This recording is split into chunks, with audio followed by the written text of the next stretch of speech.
വാഗമൺ വാരാട്ടുമേട്ടിൽ ഭൂമി കയ്യേറ്റമെന്ന വാർത്തകളുടെ അടിസ്ഥാനത്തിൽ പീരുമേട് തഹസിൽദാറിന്റെ നേതൃത്വത്തിൽ റവന്യൂ സംഘം സ്ഥലത്തെത്തി പരിശോധന നടത്തി. 2023 ജില്ലാ ഭരണകൂടത്തിന്റെ ഉത്തരവ് ജനരേഖയായി പാറകൾ പോലും കൈവശപ്പെടുത്തി കയ്യേറ്റക്കാർ വിലസുകയാണ്. 2023 കയ്യേറ്റം ഒഴിപ്പിച്ച സ്ഥലത്താണ് ജില്ലയ്ക്ക് പുറത്തുള്ളവർ കയ്യേറ്റം നടത്തിയിരിക്കുന്നത്. കയ്യേറ്റക്കാർക്ക് രേഖകൾ ഹാജരാക്കാൻ ഉടൻ നോട്ടീസ് നൽകും.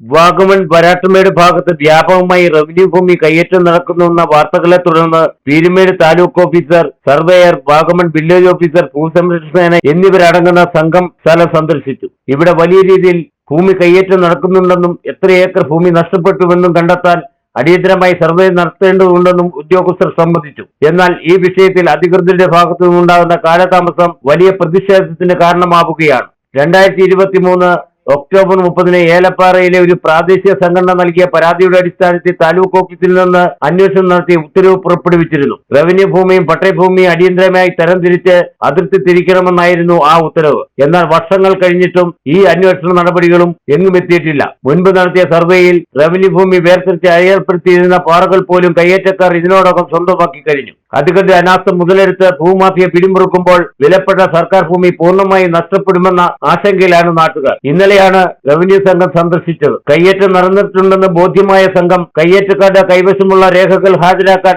ഉടൻ നോട്ടീസ് നൽകും. വരാട്ടുമേടിന് സമീപം പട്ടയമുള്ള ഭൂമിയുണ്ട്. ഈ ഭൂമികൾ സ്വന്തമാക്കിയ ശേഷമാണ് ജില്ലയ്ക്ക് പുറത്തുനിന്നുള്ളവർ കയ്യേറ്റം നടത്തിയിരിക്കുന്നത്. അതിനാലാണ് രേഖകൾ ഹാജരാക്കാൻ നോട്ടീസ് നൽകാൻ തീരുമാനിച്ചത്. 2023 കയ്യേറ്റം ഒഴിപ്പിച്ച് സർക്കാർ ബോർഡ് സ്ഥാപിച്ച സ്ഥലങ്ങളാണ് വീണ്ടും കയ്യേറ്റമുണ്ടായിരിക്കുന്നത്. പ്രദേശത്ത് നാട്ടുകാർ കന്നുകാലികളെ അഴിച്ചുവിട്ട് തീറ്റിയിരുന്ന സ്ഥലമാണിത്. കയ്യേറ്റം നടന്നതോടെ നാട്ടുകാരുടെ ഉപജീവനവും മുടങ്ങി. Idukki vision news, Elappara.